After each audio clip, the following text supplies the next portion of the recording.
Screen तो आपकी है, पर अब आपका हुनर पूरे देश तक पहुंचेगा। नमस्कार।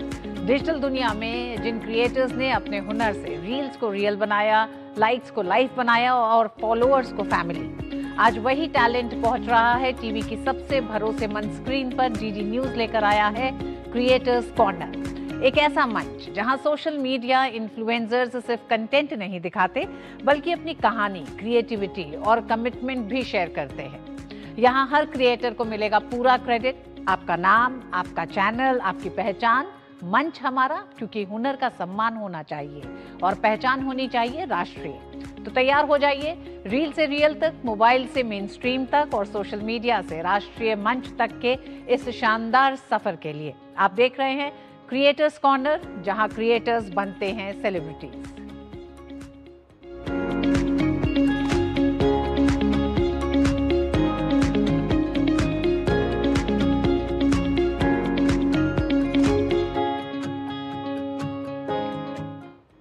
पश्चिम बंगाल का हावड़ा रेलवे स्टेशन प्लेटफॉर्म की संख्या और साइज के हिसाब से भारत का सबसे बड़ा रेलवे स्टेशन है।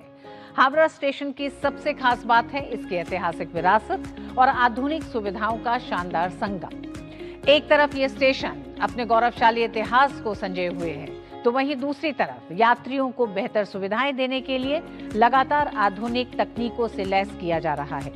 देश के अलग अलग हिस्सों को जोड़ने वाला ये स्टेशन केवल एक रेलवे जंक्शन नहीं, बल्कि करोड़ों लोगों की यात्रा, उम्मीदों और सपनों का आज केंद्र बन चुका है।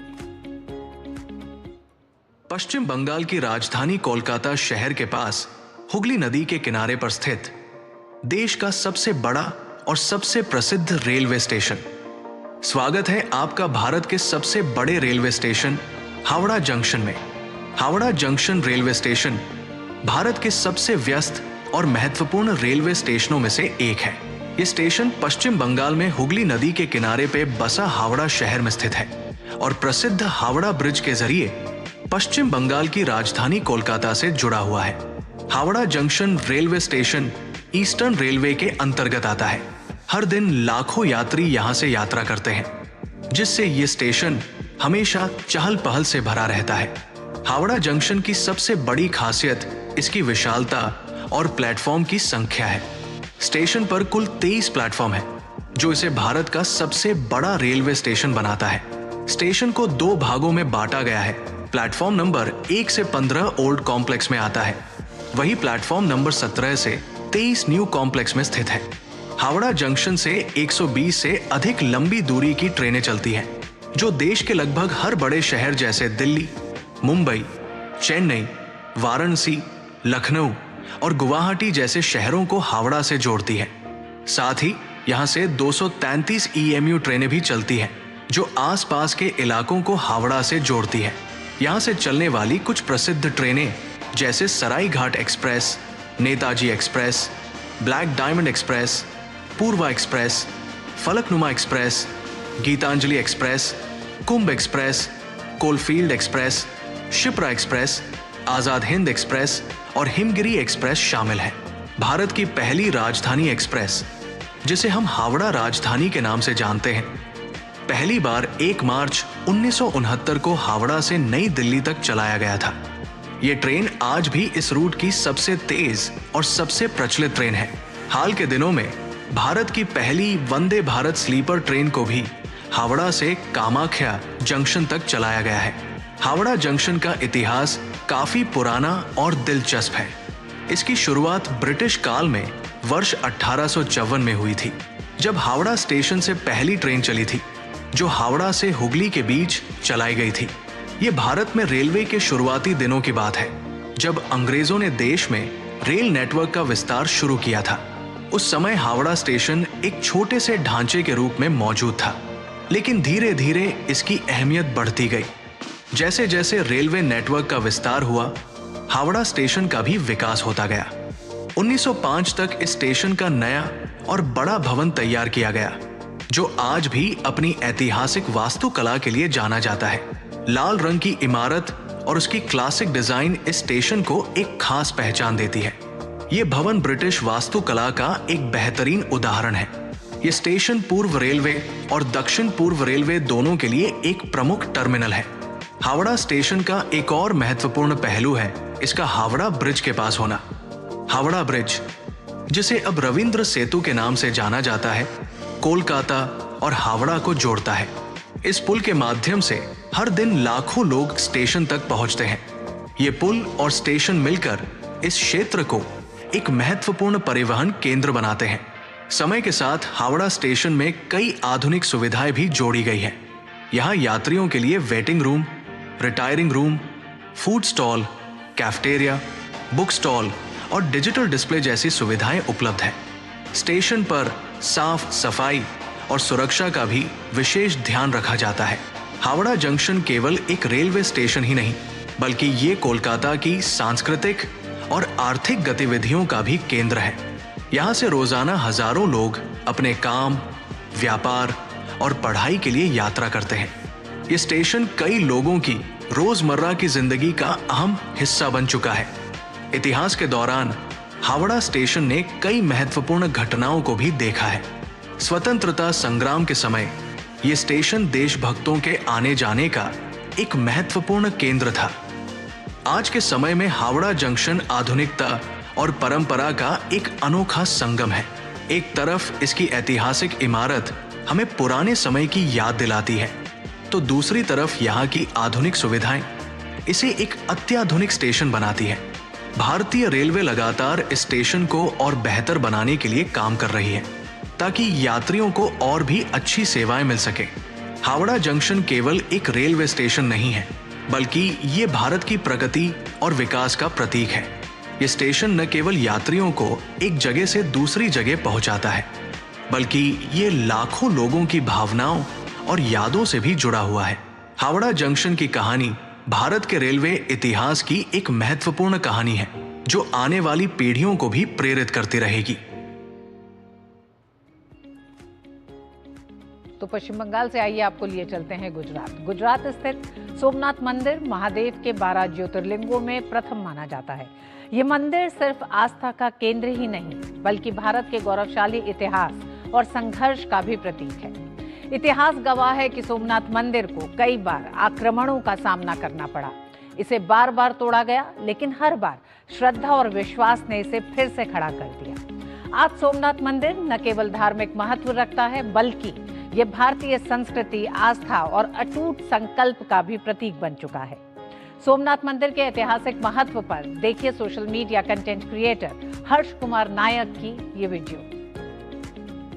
दोस्तों, सोमनाथ के बारे में सवाल ये नहीं होना चाहिए कि आखिर ऐसा क्या था उस मंदिर में जिसे तोड़ने के लिए सदियों तक आक्रमण होते रहे। सवाल होना चाहिए कि आखिर ऐसा क्या था उस सभ्यता में जो हर बार टूटकर फिर खड़ी हो गई। 11 मई 2026 को प्रधानमंत्री नरेंद्र मोदी फिर से गुजरात के सोमनाथ टेम्पल पहुंचे। मौका था मंदिर की पुनः प्राण प्रतिष्ठा के 75 वर्ष पूरे होने का। लेकिन ये विजिट केवल एक रिलीजियस कार्यक्रम नहीं थी, ये उस कल्चरल रिवाइवल का प्रतीक बन गई जिसकी बात पीएम मोदी लगातार पिछले कई सालों से करते रहे हैं। दोस्तों, सोमनाथ जाकर के उन्होंने सिर्फ पूजा ही नहीं की, बल्कि ये संदेश दिया कि भारत अपनी कल्चरल आइडेंटिटी को फिर से केंद्र में ला रहा है। सोमनाथ कोई नॉर्मल मंदिर नहीं था। क्या आप जानते हैं कि भगवान शिव के 12 ज्योतिर्लिंगों में सोमनाथ का स्थान सबसे पहला है। शिव पुराण और द्वादश ज्योतिर्लिंग स्त्रोतम में भी इसका वर्णन मिलता है। यानी जब भारत अपनी आध्यात्मिक और सांस्कृतिक पहचान गढ़ रहा था, तब सोमनाथ उसकी आत्मा का हिस्सा था। और शायद इसी वजह से ये सिर्फ श्रद्धा का केंद्र नहीं रहा, आक्रमणकारियों की आंखों में चुनौती भी था। 1026 में महमूद ऑफ गजनी सोमनाथ पहुंचा। इतिहास की किताबें अक्सर इसे सिर्फ लूट कहकर के आगे बढ़ जाती हैं, लेकिन सच कहीं ज्यादा गहरा है। हजारों लोग मंदिर की रक्षा करते हुए मारे गए। 11वीं से 18वीं शताब्दी के बीच में इसे कई बार नुकसान पहुंचाया गया। अलाउद्दीन खिलजी आया, फिर महमूद बेगड़ा आया, फिर औरंगजेब। हर बार यही सोचा गया कि इस बार विनाश अंतिम होगा, लेकिन हर बार राजाओं और भक्तों ने मिलकर इसे फिर से बनाया। 12वीं शताब्दी में राजा कुमारपाल ने इसका जीर्णोद्धार किया। 18वीं शताब्दी में इंदौर की रानी अहिल्याबाई होलकर ने यहां नया मंदिर बनवाया। यहां तक कि 1299 में वीर हमीरजी गोहिल जैसे योद्धाओं ने मंदिर की रक्षा के लिए अपनी प्राणों की आहुति दे दी। और फिर आया 1947, देश स्वतंत्र हुआ, लेकिन सवाल था कि क्या नया भारत अपनी जड़ों को स्वीकार करेगा या अपनी ही स्मृतियों से दूरी बना लेगा। उसी समय सरदार वल्लभ भाई पटेल सोमनाथ पहुंचे। खंडरों के बीच में खड़े होकर उन्होंने संकल्प लिया कि मंदिर फिर बनेगा।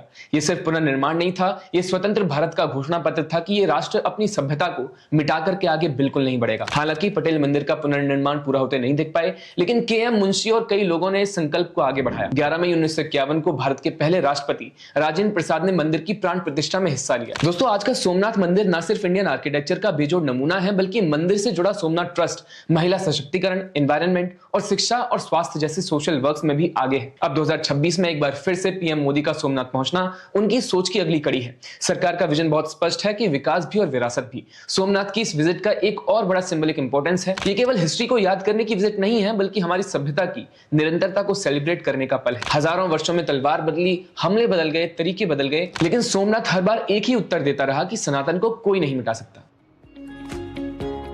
और आइए अब बात करते हैं एक ऐसे खतरे की जो दिखाई तो नहीं देता, लेकिन धीरे धीरे इंसान के शरीर और मन को अंदर ही अंदर कमजोर करता रहता है। विशेषज्ञ इसे हिडन स्ट्रेस यानी छिपा हुआ मानसिक तनाव कहते हैं। ये ऐसा तनाव है जिसके बड़े लक्षण शुरुआत में सामने नहीं आते। व्यक्ति सामान्य दिखाई देता है, अपनी रोजमर्रा की जिंदगी भी जीता रहता है, लेकिन अंदर ही अंदर मानसिक और भावनात्मक दबाव लगातार बढ़ता जाता है। डॉक्टरों के अनुसार लंबे समय तक बना रहने वाला ये तनाव बर्नआउट, चिंता, अनिद्रा और कई गंभीर शारीरिक समस्याओं का कारण बन सकता है। कंटेंट क्रिएटर टिम्सी बेक्टर अपने इस वीडियो में बता रही हैं कि कैसे छोटे छोटे उपायों से इस हिडन स्ट्रेस से खुद को सुरक्षित रखा जा सकता है। अभी के अभी ये वीडियो देखते देखते अपने शोल्डर्स को हल्का सा रिलैक्स करने की ट्राई कीजिए। नोटिस किया? ये एक फॉर्म ऑफ स्ट्रेस था जो आप अनकॉन्शियसली कैरी कर रहे थे, और हमें लगता है स्ट्रेस का मतलब है pressure from work, finances, studies, job, profession, जो भी ये सब है। लेकिन एक्चुअली स्ट्रेस हमारी बॉडी अनकॉन्शियसली बहुत तरीके से डेली कैरी कर रही है और हम इसको इग्नोर करते हैं। और ये एक ऐसा स्ट्रेस है जो धीरे धीरे करके आपके पोस्चर से स्टार्ट होकर आपके sleep pattern, digestive issues, hormonal imbalances, आपके फिटनेस गोल्स का पूरा ना होना, इन सब को अफेक्ट करता है, इन सब के फेल होने का रीजन है। अभी बात करते करते अपनी आईज को रिलैक्स कीजिए और अपने फोरहेड को रिलीज कीजिए। You see that this is the form of stress that you are carrying your entire day. अभी चेक करते हैं कि आप ये वीडियो किस तरह से देख रहे हैं। आप नॉर्मली अपनी नेक को नोटिस करोगे तो मोबाइल या टीवी देखते हुए या बुक पढ़ते हुए आपकी नेक नॉर्मली हमेशा आपकी बॉडी से आगे रहती है। Now let us relax it a bit. Body की तरफ लेके जाएं और उसको रिलैक्स करें। Now you realize this is a form of stress जो हमारे पोस्चर से हमारी बॉडी के अंदर की तरफ के हमारे सारे सिस्टम्स को साइलेंटली हार्म करता है। आगे बढ़ते हुए अगर आप खुद को अभी फिर से नोटिस करोगे तो आई एम 100% श्योर कि बहुत सारे लोगों का ये jaw portion most of the time tight रहता है। हमारे टीथ आपस में टाइट रहते हैं, हमारी टंग एक्टिव मोड में रहती है। Relax your jaws. आपके जॉज में गैप आएगा, आपकी टंग रोल बैक करेगी। Relax it a bit. You have just released another stress. ये सब करने के साथ साथ सबसे इंपॉर्टेंट एस्पेक्ट आपकी ब्रीदिंग। हम most of the time shallow breathing करते हैं, लाइक सांस लिया छोड़ा, वो पूरा बाहर भी नहीं जाता, एक्सहेलेशन कंप्लीट भी नहीं होता कि हम फिर से इनहेल करते हैं। अभी मेरे साथ एक अच्छा सा डीप ब्रेथ लेके देखिए।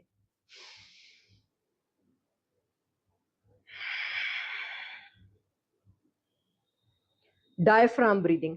आपका डायफ्राम मूव होना चाहिए, आपकी इनहेलेशन प्रॉपर होनी चाहिए और आपकी एक्सहेलेशन बहुत ज्यादा इंटेंशनल होनी चाहिए। हमें लगता है कि हेल्थ का मतलब है सिर्फ हेल्दी डाइट खाना, वर्कआउट्स करना, मूवमेंट देना, लेकिन ये एक बहुत इंपॉर्टेंट एस्पेक्ट जो हम काउंट करते हैं लाइफस्टाइल ऑल्टरेशंस में 24/7 अपनी लाइफ को कैसे जीना है, इन चीजों को हम इग्नोर करते हैं। और यही एक स्ट्रेस है जो most of the times ignore रहता है और बहुत सारी प्रॉब्लम्स का रीजन बनता है। सो माइंडफुली इन चीजों को वॉच करिए।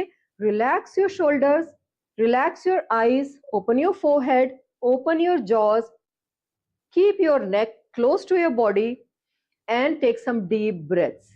इसी के साथ लास्ट में एक और चीज बताते हुए मैं Timsy Bector, a certified nutritionist and fitness trainer and certified fit India champion, आपको ये बताना चाहती हूँ कि हीलिंग सिर्फ मेडिसिन से स्टार्ट नहीं होती, ये स्टार्ट होती है a single step of awareness.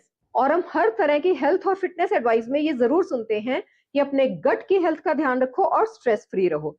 और इसलिए ये जानना बहुत जरूरी है कि हमारी बॉडी इन कोऑर्डिनेशन काम करती है, हमारे अंदर और बाहर अलग अलग नहीं है। So start with this simple but intentional stress releasing techniques which will go a long way.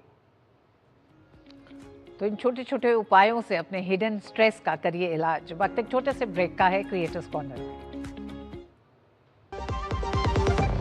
खाने में मेरी क्वीन के लिए क्या है? किंग मटर पनीर, किंग बैगन भरता, king veg pulao, king palak paneer kofta. ये सब किंग क्यों?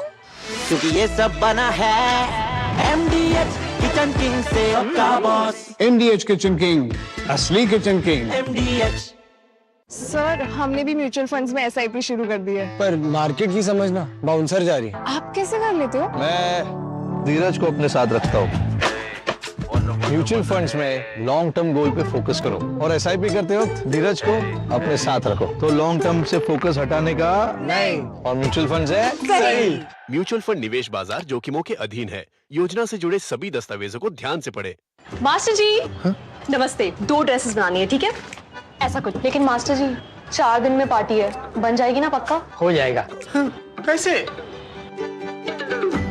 फैशन चेंजेस हमेशा, उषा हमेशा। जब धरती चीर कर निकलता है लोहे का पत्थर और मिलता है मोंगिया के जोश से, फिर तपता है, पिघलता है और बनता है फौलाद। अब होता है सरिया सारी खूबियों के साथ। मोंगिया स्टील, मजबूत देश का मजबूत सरिया। उस एक बीमारी ने हमारी जिंदगी बदल दी। हॉस्पिटल का बिल इतना था कि ना तो घर खर्च के पैसे बचे, ना EMI भरने के। लेकिन फिर कुछ ऐसा हुआ जिसकी हमें उम्मीद नहीं थी। सर, आपका हेल्थ इंश्योरेंस क्लेम अप्रूव हो गया है। पॉलिसी बाजार ऐप पर 1 करोड़ का हेल्थ इंश्योरेंस सिर्फ 550 रुपए महीने से शुरू। वीडियो लाइक करने के पैसे मिलेंगे। So easy। अनजान लिंक्स पर क्लिक मत कीजिए। RBI कहता है जानकार बनिए, सतर्क रहिए। गोल्डी छोले मसाले, जहाँ जाए रिश्ते बनाए। गोल्डी लाए हैं फ्रेश लॉक टेक्नोलॉजी, जो रखे मसालों को हर समय फ्रेश।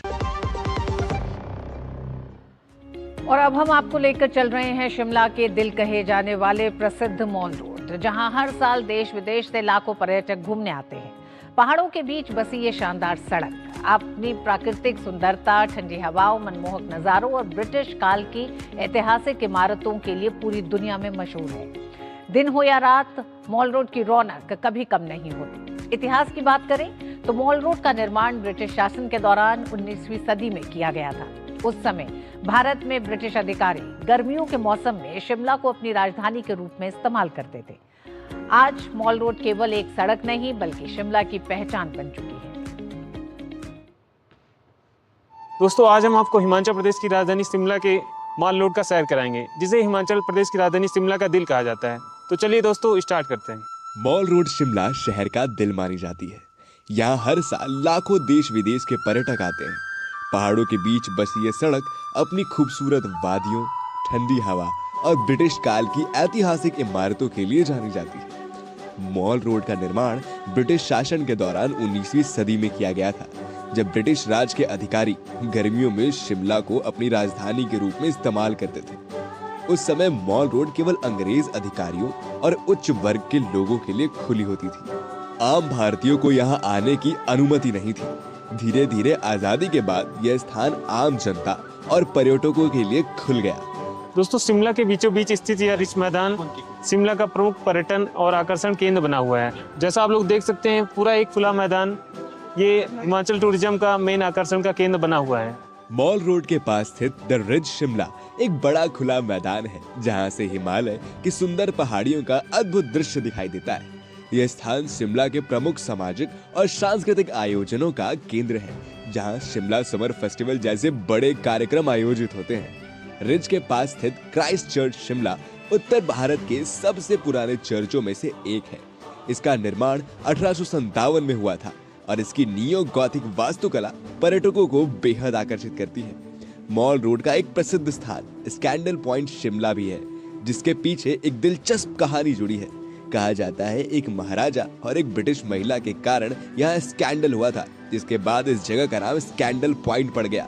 यहाँ से पूरा शिमला शहर और आसपास के पहाड़ों का शानदार दृश्य दिखाई देता है। इसके अलावा गेटी थिएटर शिमला शिमला की ऐतिहासिक और सांस्कृतिक पहचान को दर्शाता है। इसका निर्माण 1887 में हुआ था और यह उस समय ब्रिटिश समाज के मनोरंजन का प्रमुख केंद्र था। आज भी यहाँ नाटक, कला प्रदर्शन और सांस्कृतिक कार्यक्रम आयोजित किए जाते हैं। मॉल रोड शॉपिंग के लिए भी बहुत प्रसिद्ध है। यहाँ कई दुकानें हैं जहाँ पर्यटक स्थानीय हस्तशिल्प ऊनी कपड़े खरीद सकते हैं। उसके अलावा यहाँ के कैफे और रेस्टोरेंट में बैठकर पर्यटक पहाड़ों के सुंदर दृश्य का आनंद लेते हुए भी स्वादिष्ट भोजन का अनुभव करते हैं। इस प्रकार मॉल रोड शिमला केवल एक सड़क नहीं बल्कि हिमाचल प्रदेश के पर्यटन, संस्कृति और इतिहास का प्रतीक है। अगर आप हिमाचल प्रदेश की असली जादुई दुनिया को महसूस करना चाहते हैं तो एक बार मॉल रोड शिमला जरूर आइए। उत्तराखंड स्थित बद्रीनाथ धाम हिंदू धर्म के सबसे पवित्र स्थलों में से एक है। ये भारत के 4 धाम में शामिल है। ये पवित्र धाम भगवान विष्णु को समर्पित है और धार्मिक, सांस्कृतिक और आध्यात्मिक दृष्टि से अत्यंत महत्वपूर्ण माना जाता है। बद्रीनाथ धाम की यात्रा को मोक्ष प्राप्ति का साधन माना जाता है। ऐसा माना जाता है कि यहाँ दर्शन करने से जीवन के सभी पापों से मुक्ति मिलती है और व्यक्ति को मोक्ष की प्राप्ति होती है। मान्यता तो ये भी है कि एक बार जो बाबा बद्री विशाल के दर्शन कर लेते हैं उन्हें फिर उसे कभी गर्भ में नहीं रहना पड़ता है। भारतीय संस्कृति में बाबा बद्री विशाल की आस्था का अंदाजा आप इस बात से लगा सकते हैं। इसे धरती का बैकुंठ और स्वर्ग का द्वार भी कहा जाता है। ये है बद्री विशाल, हिमालय की गोद में बसा वो पावन धाम जहां कदम रखते ही ऐसा लगता है मानो समय ठहर गया हो। यहाँ के बारे में एक पुरानी कहावत मशहूर है कि जो जाए बद्री वो न आए ओदरी, यानी जो यहाँ सच्चे मन से पहुंच गया उसे दोबारा गर्भ के कष्ट नहीं भोगने पड़ते।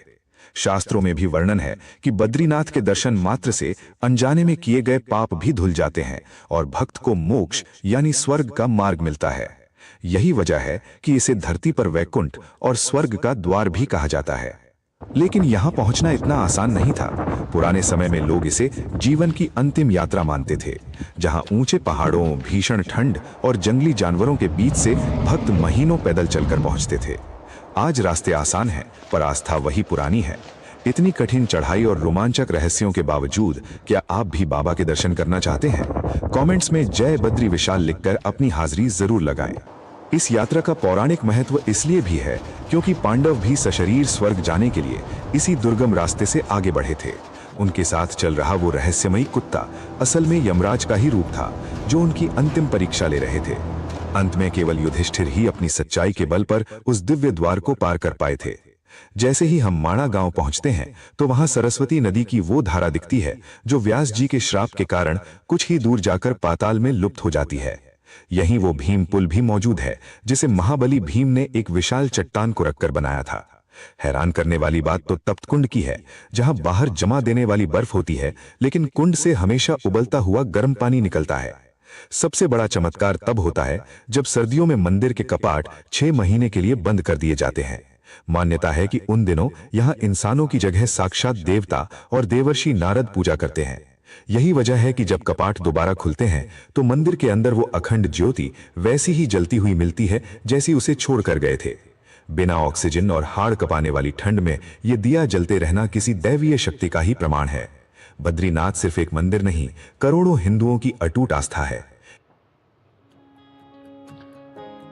और इसी के साथ आज के क्रिएटर्स कॉर्नर के क्रिएटिव एपिसोड में इतना ही। अगर आपके अंदर भी है कुछ अलग करने का जज्बा तो आप अपना कंटेंट हमें ddnews.creatorscorner@gmail.com पर भेज सकते हैं, या फिर आप 8130555806 नंबर पर व्हाट्सएप भी कर सकते हैं, क्योंकि क्रिएटर्स कॉर्नर में हर क्रिएटर की कहानी मायने रखती है और हर आवाज को मिलता है पूरा सम्मान, पूरा क्रेडिट।